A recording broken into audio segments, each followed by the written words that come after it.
My name is Emily Carter. I am 27 years old.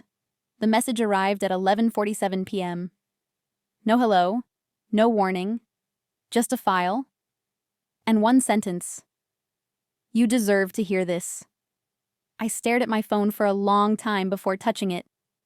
Because when your own sister sends you something like that, you already know. It's not love, it's a weapon. My name is Emily Carter. I'm 27 years old. And for most of my life, I believed silence was the price of belonging. My sister's name is Olivia. Growing up, Olivia was always ahead of me. Louder, sharper, more confident. She didn't wait for approval, she assumed it. And somehow, everyone agreed.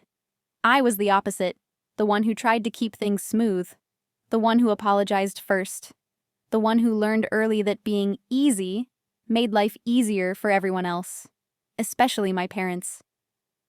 In our house, Olivia was strength. I was patience. And patience, I learned, is often mistaken for weakness. I finally pressed play. At first, there was silence. Then my mother's voice. Relaxed. Unfiltered. The kind of voice people use when they think no one is listening. She's always been like this, my mother said. Too emotional. Too sensitive. A pause.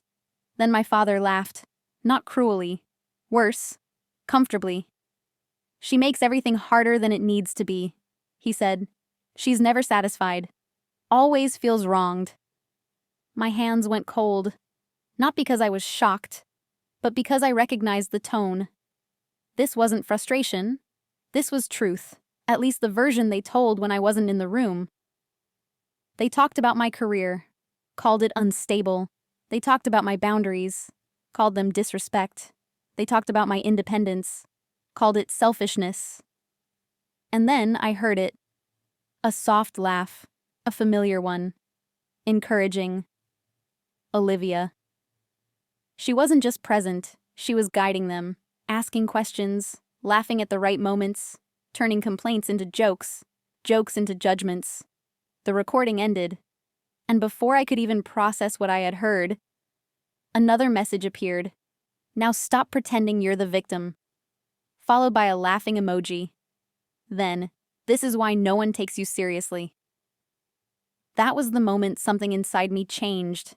Not shattered, not exploded, just settled. Because suddenly, my entire life made sense.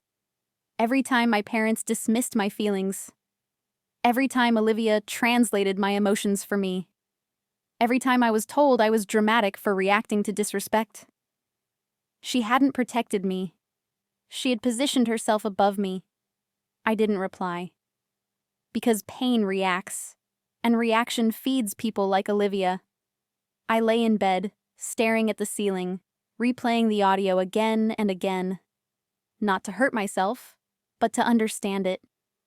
And that's when I noticed the details, the timing, the way Olivia prompted them, how the conversation didn't drift. It was directed. This wasn't an accidental recording. It was orchestrated. She had waited for the right moment, the right mood, the right complaints. And she pressed record. Not to understand our parents, but to own proof. The next morning, I went to work as usual. I smiled, answered emails, joined meetings. Because when people think you're broken, they get careless. Olivia texted again. Did you listen? I hope it finally humbled you. I didn't answer. Instead, I saved the recording. Cloud storage, external drive, email backup, because evidence doesn't disappear when emotions fade. That evening, I went to my parents' house, unannounced. Their surprise was immediate. My mother forced a smile. My father avoided my eyes. Olivia was already there, relaxed, confident, like someone who thought she had already won. Dinner felt heavy. Conversations stayed on the surface. Weather, work, nothing real. Olivia watched me carefully, waiting, measuring. After dinner, she followed me into the hallway, lowered her voice, smiled. So? She asked. Did you enjoy the truth? I looked at her calmly and said nothing. Silence confused her more than anger ever could. That night, I didn't confront anyone, because confrontation ends things, and I wasn't ready for the ending yet. Over the next few days, I paid attention. Olivia spent more time alone with our parents. She often held her phone casually, always nearby, face down. I remembered something. She had recently upgraded her phone. Suddenly. Expensively. I went through old family messages, group chats, comments disguised as jokes, small insults masked as concern. Almost all of them started with Olivia. Almost all of them were echoed by my parents. This wasn't new. It was just finally documented. 3 days later, Olivia sent another message. I have more recordings. Next time I won't be nice. I smiled. Because threats only work when you believe you're powerless. And I wasn't. That night, I replied. One sentence. Calm. Measured. Thank you for sharing it. I was wondering how honest you were being with me. The typing bubble appeared. Disappeared. Appeared again. What does that mean? I didn't answer. Because confusion is the first crack in control. You see, Olivia thought humiliation was power. She didn't realize documentation was. The next morning, my mother called. Her voice was softer than usual. Careful. Your sister shouldn't have sent you that, she said. We didn't mean it like that. Not. We shouldn't have said it. Just, you shouldn't have heard it. That's when I knew. They weren't worried about my feelings. They were worried about consequences. Olivia thought that recording would destroy me. Instead, it gave me clarity, leverage, and patience. Because the moment someone records cruelty and uses it as a weapon, they stop being untouchable. And for the first time in my life, I wasn't planning to stay quiet. After that message, everything changed. Not on the surface. On the surface, we were still a family. But underneath, they were watching me. My parents started calling more often, not to check on me, to measure me. My tone, my mood, my intentions. People don't suddenly become gentle unless they're afraid of something. Olivia went quiet. No jokes, no taunts. Just short, careful messages. The kind people send when they're calculating their next move. And that's when I understood something important. Olivia didn't enjoy humiliating me. She enjoyed controlling me. And control only works when the other person reacts. So I didn't. Days passed, then a week, then 2. And the silence unsettled her more than any argument ever had. I could feel it, in the way my mother's voice trembled slightly when she spoke. In the way my father suddenly asked about my job, my savings, my future. They were gathering information, not out of love, out of fear. Because once someone realizes you're not powerless, they start wondering what you might do with that power. Olivia finally broke. She sent a long message, carefully worded, almost sweet. She said she was concerned about me, that she only sent the recording to help me grow, that I needed to reflect instead of taking things personally. It was impressive. How calmly she tried to rewrite cruelty as guidance. I read it slowly. Then I archived it. Because manipulators reveal themselves when they try to sound reasonable. That evening, my parents invited me over. A family dinner. Their words. Their idea. I arrived on time, dressed simply, calm, prepared. The house felt tense. My mother hugged me longer than usual. My father smiled too much. Olivia watched quietly, observing. Dinner was polite, too polite. Every sentence felt rehearsed. Halfway through, my mother sighed. The dramatic kind. The kind that signals an emotional turn. We feel like there's distance, she said. Distance. Not betrayal. Not cruelty. Distance. I nodded, said nothing.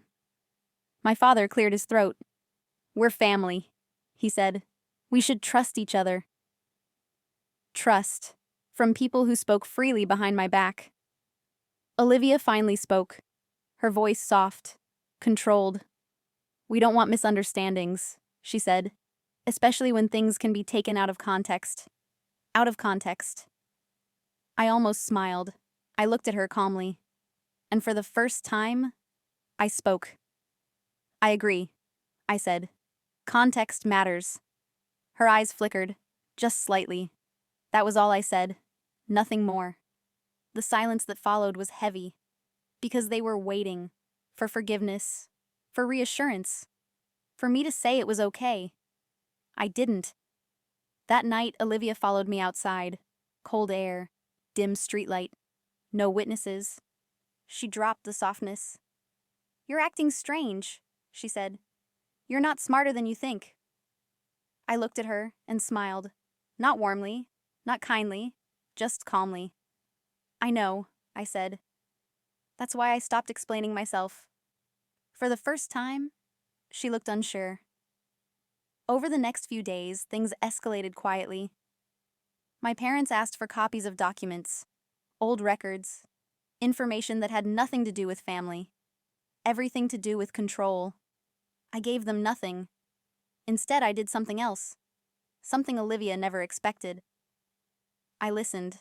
I listened to old voicemails, reread messages, noted patterns, dates, language, tone, and slowly, a picture formed. Olivia hadn't just recorded our parents once, she had been shaping their opinions for years, repeating narratives, framing stories, reinforcing the idea that I was unstable, ungrateful, difficult. She hadn't turned them against me overnight. She had trained them. That realization didn't make me angry. It made me focused. Because manipulation thrives in chaos. But it collapses under structure. One afternoon, Olivia sent another message. Short, sharp. "You should be careful," she wrote. "Things can get messy." I replied immediately, for the first time in weeks. "I agree," I wrote. "That's why I'm keeping everything organized. No emojis, no explanation." She didn't respond. That night, my father called, his voice low, careful.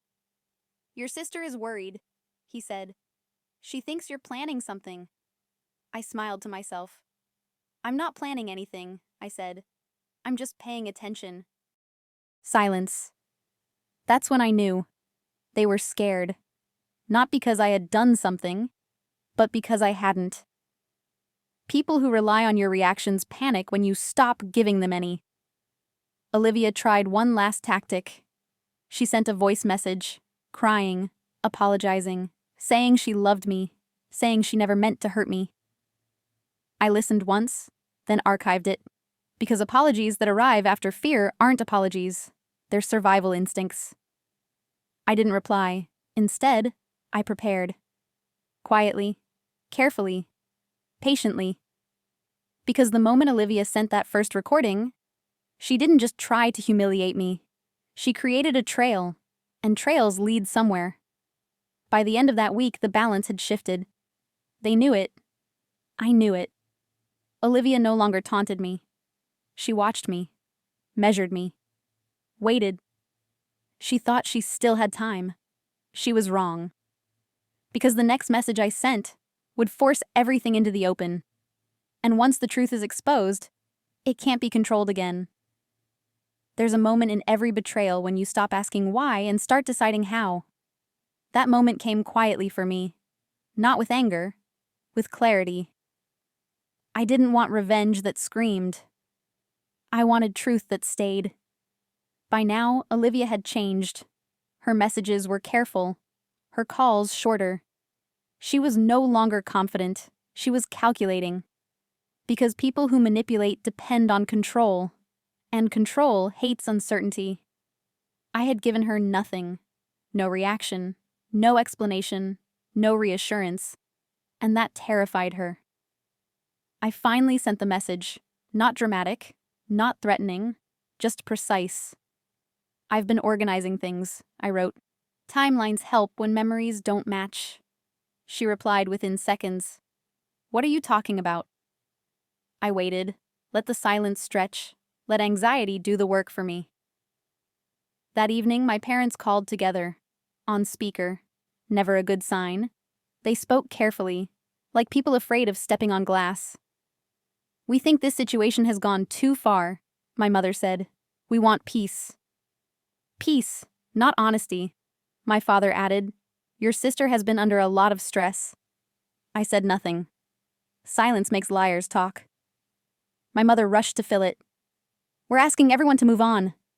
Move on! From documented cruelty. I finally spoke. Soft, clear. I'm not holding on to anything, I said. I'm just keeping records. The line went quiet. That was the moment they understood. Because innocent people don't fear records. The next day, Olivia showed up at my apartment. Unannounced. Uninvited. She looked different. Tired. Uneven. Like someone who hadn't slept. She tried to hug me. I stepped back. I just want us to be okay, she said. I nodded. I do too. She relaxed slightly. Mistake. I know that recording hurt you, she said. But it wasn't meant to be used like that. Used like what? She stopped herself. Too late. I looked at her calmly. Used how, Olivia? Her face drained, because she had just admitted it. She tried to recover, laugh it off, but the damage was done. You're reading into things, she said quickly. You've always done that. I didn't argue. Instead, I asked one question. How many recordings are there? She froze. That pause told me everything. I continued. Who knows about them? Where are they stored? Who were they meant for? Her voice rose. You're being paranoid. Paranoid people don't ask structured questions. Prepared people do. That's when she snapped. You think you're smarter than everyone now? She said. You always needed to feel special. There it was. The real Olivia. I stayed calm. I don't need to be smarter, I said. I just need to be accurate. She left shortly after. Angry, panicked, uncontrolled. That night, I made my move. I sent a message to a group chat, one that included extended family. People Olivia cared about impressing. I didn't accuse, I didn't explain. I shared a timeline, dates, messages, patterns, no opinions, no emotions, just facts. And I ended it with one line. I'm open to discussing this openly if anyone has questions. The reaction was immediate. Confusion, concern, shock. Olivia called me. Over and over. I didn't answer. My parents sent messages asking me to stop. To handle this privately. But truth doesn't stay private once it's documented. By morning, the narrative had shifted. People weren't asking what happened.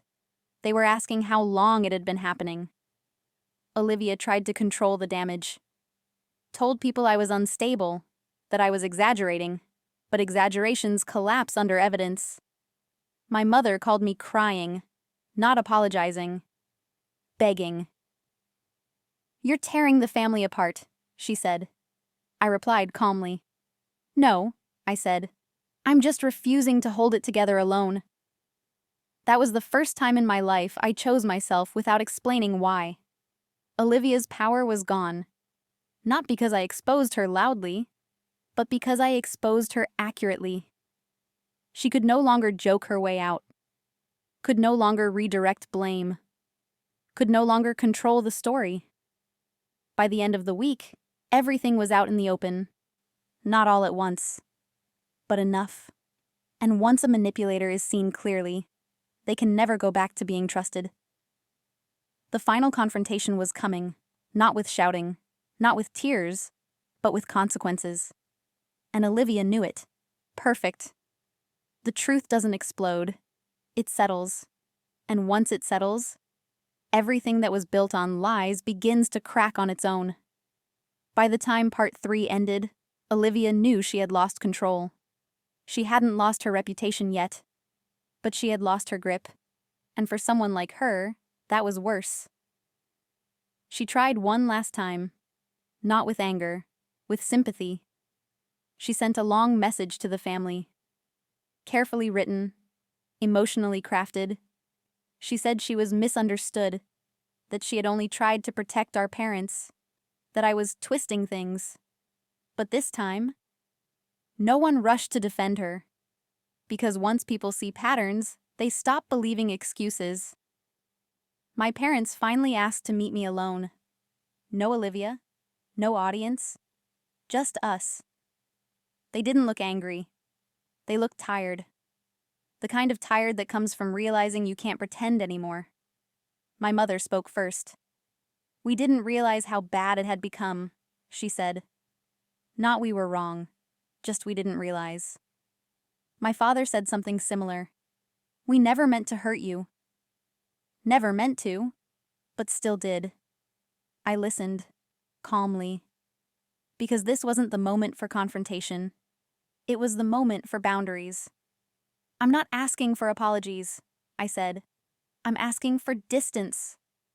That shocked them more than anger ever could, because forgiveness keeps people close.